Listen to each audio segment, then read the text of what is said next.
Welcome to the Supply Chain Dialogues Season 2, Episode 8. I'm Daniel Helmig. Last week I had the privilege of being invited to be part of the faculty of the World 50 Next Leader program. Over 4 days, the participants ran through a brilliant business simulation while they received insights and personal perspectives of leaders from the faculty like me. One of the topics I spoke about was communicating a vision.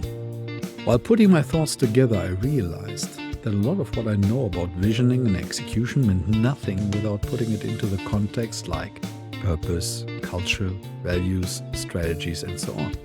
In addition, I've seen and experienced so many visions, of whom many failed.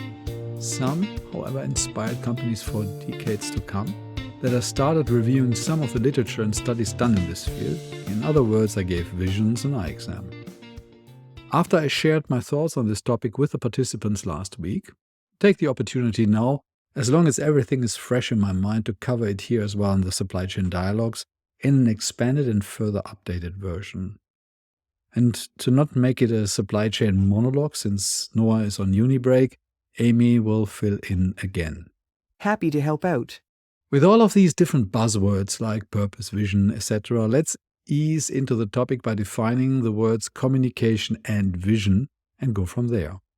Sure, let me use Wikipedia as my primary source. Communication is based on the Latin word communicare, which means to share or to make common. Communication is usually understood to be the transmission of information. Now, let me define the vision, or better directly, a vision statement. This is defined as a high-level inspirational statement of an idealistic emotional future of a company or group. The vision describes the primary human emotion that a founder or the C-suite intends to experience with the people the organization interacts with. Thank you, Amy. And there, right from the start, we have the first puzzle. Communication transmits information, while a vision is an emotionally charged, high-level inspirational statement. So looking back in your mind, how many visions from companies you worked in got you emotionally tickled? I'm not sure about you, but I've heard and seen a lot of visions, but very seldom I felt them. They were communicated like factual information, not an inspirational, emotional statement. What we will see later is that leadership confuse vision with strategy. Both have their reason of existence, but if you mix them up, everyone gets confused. So we jumped right in, but before we go any further, let's define the whole pyramid of leadership statements that take it from why we are here to what do we need to do tomorrow.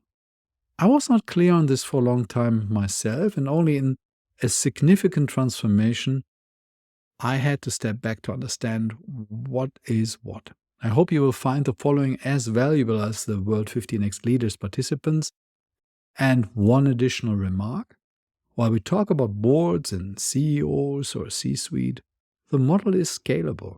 You can apply the same when you run a division, a geography, or a function. Your board is then, for example, your executive committee. So let's take the whole pyramid one by one. Amy, enlighten us on purpose. The purpose represents the fundamental reason why a company exists. It answers the question, why are we here? You define the company's overall contribution and the impact on society or the world. All the following aspects in the enterprise foundational pyramid operationalize the purpose. And right here, the first big issue arises when leaders define a company's purpose or confuse it even with a vision, which we will cover next. Over many decades, many companies said, we create and increase shareholder value. That sounds great, right? We are in Milton Friedman's, Jack Walsh, and his disciples' cold and lonely country. In the 70s of the last century, Milton declared, the main responsible of a business is to maximize their revenue and increase returns to shareholders. He even said in his Friedman doctrine that the social responsibility of business is to increase its profit. Jack Walsh and all the people who followed in his footsteps, as well as most Western governments, signed up to this theory. Now let's do a quick thought experiment. If you set creating and increasing shareholder value as your purpose, and you operationalize it wholeheartedly, how do you feel about creating jobs in your country if just a few thousand miles away, you can get the material so much cheaper and increase shareholder value. Maybe the human rights there are an issue, or the protection of the workers about health, insurance, etc. is not that great. But heck, we operationalize our vision, right? Or how do you deal with investments to curb, let's say, greenhouse gas emissions and install filters to pollute less of your direct environment? Does this increase shareholder value? Well, not in the short run. So can a company today still have this old-fashioned slogan about shareholder value? I think most companies today have learned their lessons. The singular focus on shareholder value is co-responsible for the fact that the former correlation of productivity and prosperity of, for example, the US workers stopped in the mid-70s when shareholder value became the new business religion. Also, after the 70s, productivity rose continuously, sometimes in leaps and bounds, but did not contribute to the prosperity of the employees and their communities. Only the shareholders' portfolios rose, driving an unprecedented consolidation of wealth to a few. And since the companies had a singular focus on making shareholders richer, all other aspects that companies before took care of now either fell to the wayside or needed to be picked up by the governments. There is a reason why one of the three primary costs of the US governments today is healthcare. So we must be cautious what we put in our purpose statement, because it all starts there. We need to be very clear about what we wish for, because if we execute it, we and the society will get it. Now today, we should consider a purpose statement which is inspired more by the triple bottom line: profit, people, and planet. And let the foundational enterprise pyramid run its course based on that. You will be set up for success because your company will be prepared for everything along all dimensions most of us hold dear today. Now, let's move to the next topic: vision, which is the main focus of this episode. The vision is an aspirational, emotionally charged statement that describes the desired future state that the company aims to achieve. It answers for the company's stakeholders the question, where do we want to go? It provides a clear direction and long-term perspective for the organization. Now, business is about competition, right? Winning in a competition is about focus. So what do you think about a vision statement that says, we are a leader in industry X? A leader? Why a leader and not the leader? As Amy pointed out, a vision needs to be an aspirational statement which is emotionally charged. Would you want to have your favorite sports team to have a vision to be a leading team in the league? Definitely not. You want them to be the champion and want everyone in that team to live and breathe the vision to become the leading team, the winners. There are so many companies that have a vision statement that makes you yawn. No emotion, no aspiration. It says, we want to be mediocre. We do not want to dream because, oh my God, then we will be held responsible if we do not achieve this dream. Many vision statements seem to be written by cowards or bureaucrats. The other dimension of the vision statement is who has the vision. We will talk about this later, but just one thing for now. Visions by only one person are highly dangerous for a company. They can work for a very small amount of companies and normally fall apart after the leader steps down. But again, more about this when we talk about the DIY model of creating a vision statement. Amy, we had purpose and vision. What is the next one down in the foundational pyramid of a company? Next is the mission. The mission defines the specific activities and objectives that the company undertakes to fulfill its purpose and work towards its vision. Now we ask, how do we do it? It outlines the company's core values, markets, and primary business activity. Take the founder of Sony, Mr. Ibuka. He and a bunch of brilliant engineers wanted to do something, but they did not know exactly what. So the first sentence of their initial purpose statement, written by them in 1946, was to establish an ideal factory that stresses a spirit of freedom and open-mindedness, and where engineers with sincere motivation can exercise their technological skills to the highest levels. Wonderful. Now they then tried out several different markets and business activities until they settled in the Sony company we know today. The company's first consumer product was an electric rice cooker. This product sold poorly, but they did have a successful business repairing radios and other electrical equipment. Out of this developed then a Japanese-designed tape recorder and later a transistor radio. And then the rest is history. But only there and then they were developing a clear mission that they as well updated over time. Otherwise, you would not see the Sony sign displayed when you look at many of today's movie blockbusters. So, if you have a purpose and a vision as a startup, experiment a lot and define and redefine your mission. And keep on updating it. A mission should not be cast in stone. And here's another tip. Vision and mission came out of the 60s and 70s of the last century. Now, we have as well purpose, combined with vision. So you could as well skip a beat and directly go to strategy in my mind, and come back to the mission if you really feel that this does anything for you. And this brings us now to the most overused word in business, both in academia and in corporate life: strategy. The strategy is a high-level plan that outlines how the company intends to achieve its mission and vision. Is it not interesting that everyone talks about strategy, but the purpose, vision, and mission are often just words on a website, read by few, understood or even cared for by even less? Strategy defines what we do. It involves setting goals, identifying key initiatives, and allocating resources to drive the companies towards its desired outcomes. The strategy often involves choosing which markets to target, how to differentiate the company from competitors, and how to deliver value to customers and other stakeholders. Strategies change, normally as often as CEOs change. And this is, according to the study done by PwC, quite a lot.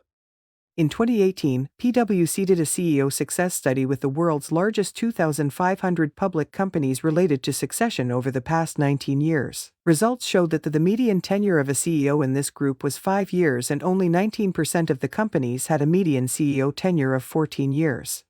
To further interesting facts, the long-lasting CEOs were most likely to be found in the US, 30% of this group, Europe 19%, and the rest of the world between 7 and 9, with China at 7%. Now, if you take that group out of the 2,500 companies, the median tenure of CEOs decreased even further down to 3 to 4 years. So what does it tell us? Strategies should be set for maximum 3 years and then be delivered in time.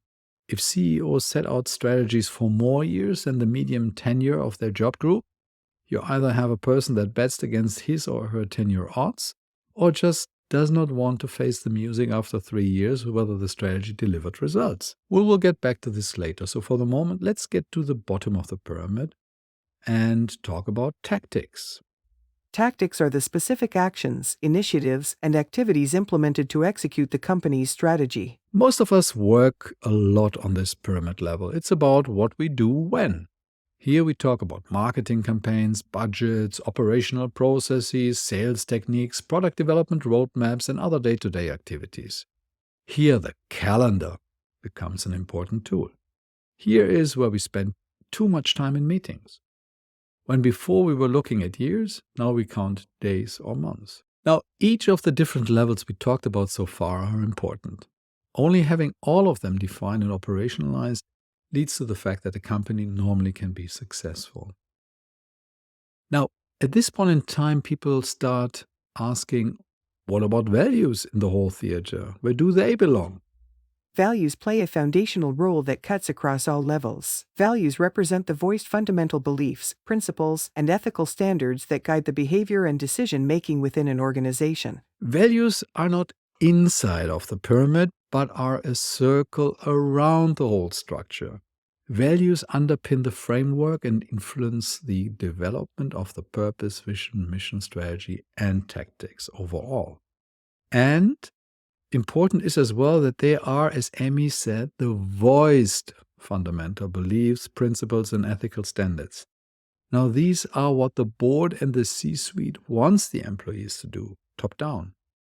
But there is as well something else which is bottom up, and that according to the famous management consultant and writer Peter Drucker, can eat their strategy for breakfast. We talk about culture. Culture refers to the organic, underlying shared beliefs, behaviors, and norms that define how people within an organization interact and work together. Culture entails the overall atmosphere, attitudes, and expectations that shape the work environment and influence employee engagement, satisfaction, and performance.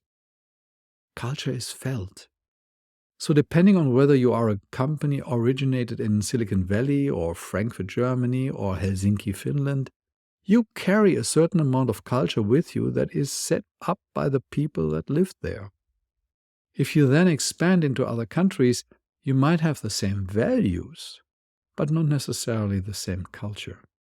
I still remember from my days in multinational corporations that every country and often every business had the same underlying values, but then small to large variation based on the same song sheet when it came to culture.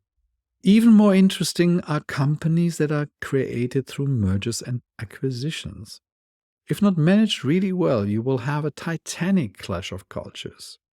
So if you just implement your run-of-the-mill merger or acquisition strategy with the vision and the rest of what we discussed down the pyramid, maybe even have aligned on values, you still did only talk senior management or boardroom. Left brain stuff. Emotions, underlying culture happens in the right hemisphere of the brain and in corporations in the day-to-day life of their employees. If you do not address this, it will lead to issues. This is one of the many reasons why most mergers and acquisitions are light years away from the synergistic value assumptions suggested when the decision was made and the board and shareholders agreed.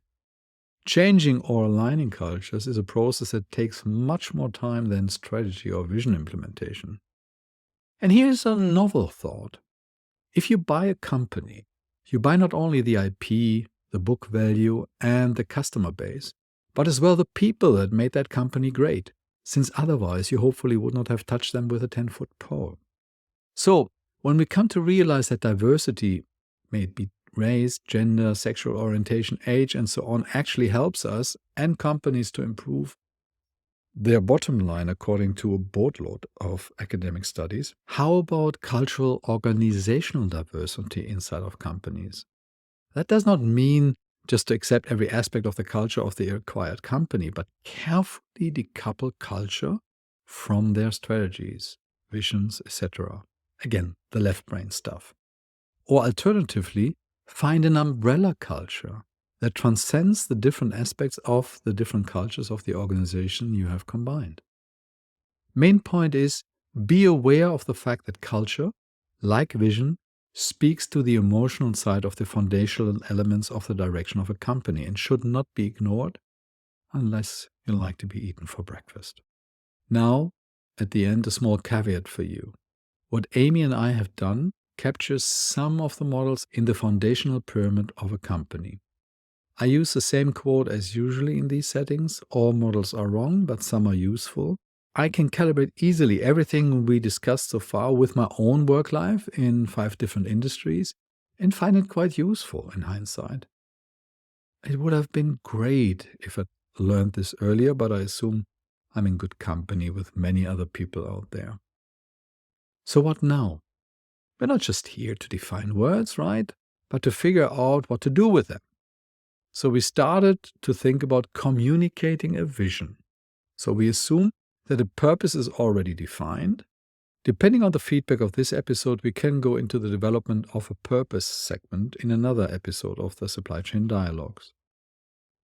Well, I have tons of examples how visions worked or did not work in the last 30 to 40 years in my own corporations and in the thousands of suppliers and supply markets my teams and I worked in. But let me just use one brilliant example where most of what we talked about came to fruition either positively or negatively. I was already 10 years into Ford Motor Company in Germany when my family and I moved to the USA. Before, Ford felt very much like a regional, even local country setup. We did not mix too much with one another, and production, procurement, marketing, design was done more or less separate. It did not take a rocket scientist to figure out that in a market with cutthroat margins for mass-produced cars, we were entertaining the luxury of buying and selling similar products over and over and over again. So for the next 5 years, while being in the US, I was one of the few Europeans invited to re-engineer a strategy of Ford Motor Company in line with a vision called Ford 2000. The vision was coined by Alex Trotman, later Lord Alex Trotman, the first non-American becoming the CEO of Ford Motor Company. He entered the position in 1993, just 2 years after Ford posted its biggest ever loss, $12.7 billion.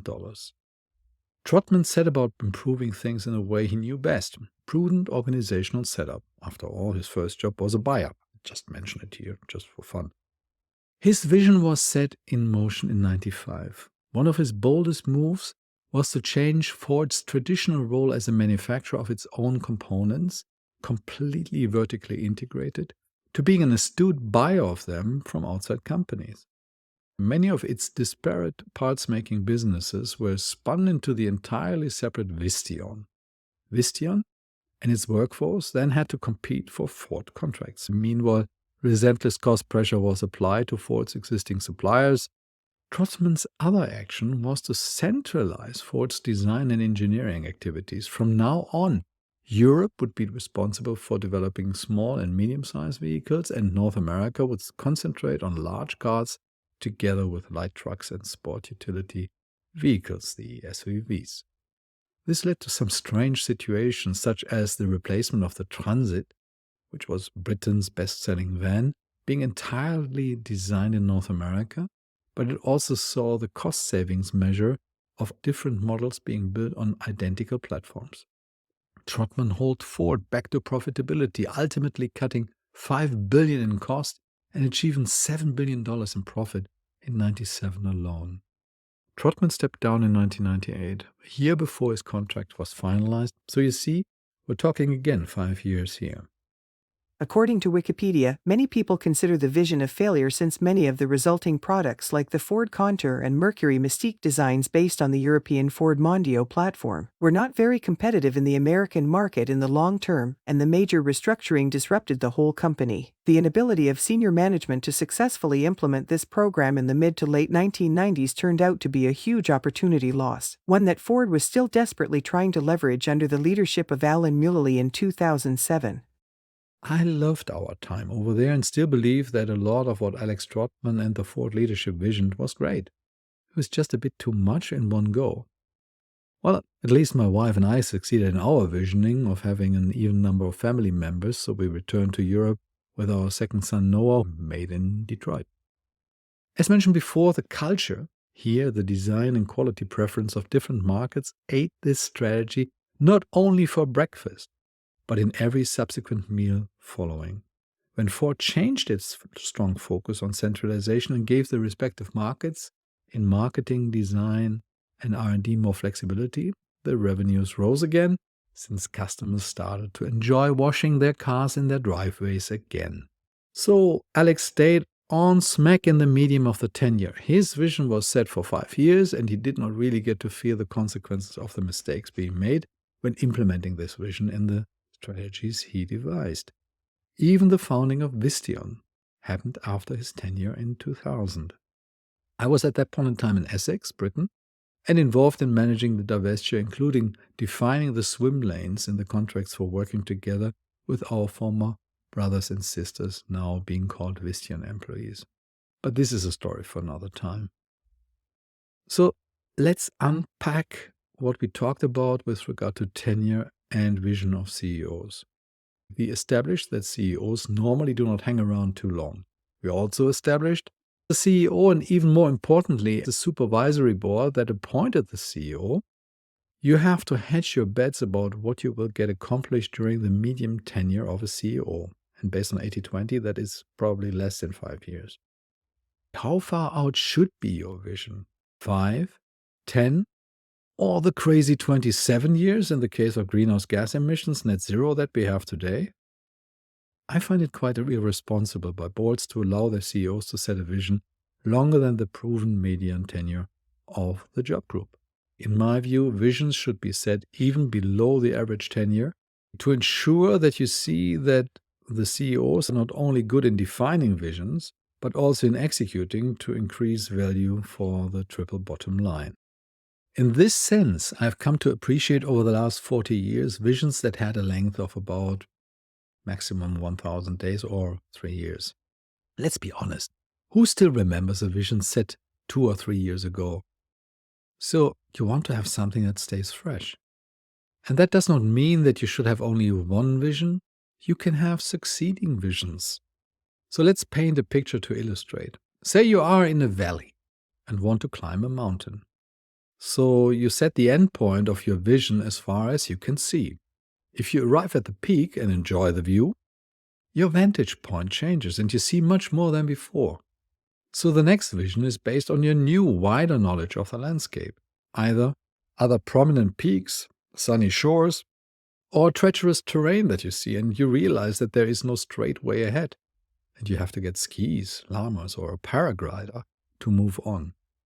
In business terms, you might find a blue ocean, a new market, or new technologies that can carry you forward to the next step of your way.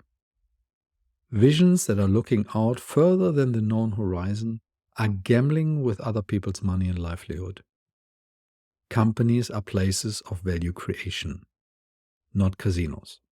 So we talked about culture for quite some time, as well as about the issue of strategy being eaten for breakfast by culture. Now, strategy is nothing more than breaking down a vision into bite-sized elements you can execute over time. That means that culture does not only eat strategy, but the real culprit is the person who puts strategy on the menu, the person defining the vision. So staying one last time in the overall metaphor of eat or be eaten, how can you ensure that your vision is shared by the people sitting at the table rather than landing on the menu? As I mentioned, I've seen more visions than I count over my work life in different industries. I was involved in resulting strategies leading to about 30 mergers, acquisitions, divestitures, and many overhauls of organizations into central, decentral, regional, hybrid, matrix, and non-matrix setup. At the end of my career, I was finally part of one visioning, and its execution turned out quite well. So if you allow me, here are some of the lessons learned. I call it the DIY model for visions. I put it together in 3 simple steps. Step 1, or understanding the status quo. We need to understand the status quo first. Leaders come with biases, nicely packaged in their little own toolboxes. And that's normal, we're all humans. They believe that their hammer will fit as well on the new company's nail. But what if the solution requires Velcro? So, talk to the stakeholders through focus groups, customers, peers, employees, and SMEs, academia. If you'd like to understand that better, read up on evidence-based management style. Then discuss the output with the leadership team. Ensure that you have selected a diverse team regarding gender, color, thought, culture, etc. Step 2, or forming a vision. Before you start formulating a vision, check the old one. Is a new vision really needed? Or is there just a need to update the rest of the pyramid, mission, strategy, and tactics? Are the values and the culture conducive to this vision? Remember, you are paid to improve the triple bottom line, not necessarily to have a vision. What is wrong with a relay run? After you answered this question, and it is needed to have a new vision, then do this together with your leadership team. The probability is high that they will be in the position longer than you are. Let them be comfortable and understand it as their vision as well. So when you leave, like most of your peers after 3 to 5 years as a CEO, the chance is higher that the company will continue on the path, which is the path supported by many. Now we need one more check before you publish. Run it through a smaller number of focus groups to tweak it. You will be amazed at what you have overlooked in the C-suite. Then, and only then, find a story, a metaphor, the media that help you tell the story. As well, find catchphrases, a hook. Here, the folks from marketing can do wonders. Let them generate a bunch of alternatives and then select it with your leadership team. Again, check with smaller focus groups whether the words and pictures you use work in each of your company's cultures. Step 3 is about operationalizing the vision. Communicate to everybody, everywhere, and every time for as long as your vision is set. There is nothing worse than to stop being exhausted after you have created and communicated a vision. A vision should create a higher value to the triple bottom line. Now, you design your blueprint of mission and strategy. The tactics are then done by the people who carry out the strategy. And do not forget your values. Best when nothing needs to change, but if required, do it right and communicate it with the vision.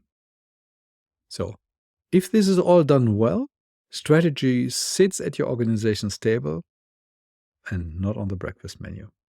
These were the 3 steps of a DIY visioning.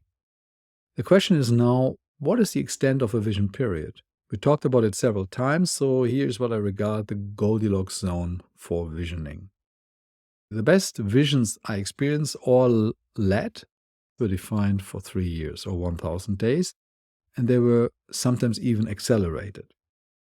If you are ambitious and want to set a vision for 10 years, design it in 3 1,000-day steps with increasing levels of fuzzy logic. As I mentioned earlier, you do not know what you will realize if you are 1,000 days further along. On the next first peak, you might discover, as we said, a blue ocean, an additional market, or a new technology trend. So keep your options open. Let's summarize. Visions by individuals are stories we learned about prophets and other holy people. These visions belong in religious, not in business settings. Today, visions are ideas that become enriched and challenged by many people's view. I call it a 360 vision. With all your stakeholders and customers, you look forward, sideways at competition and markets, and backwards to where you come from with former strategies.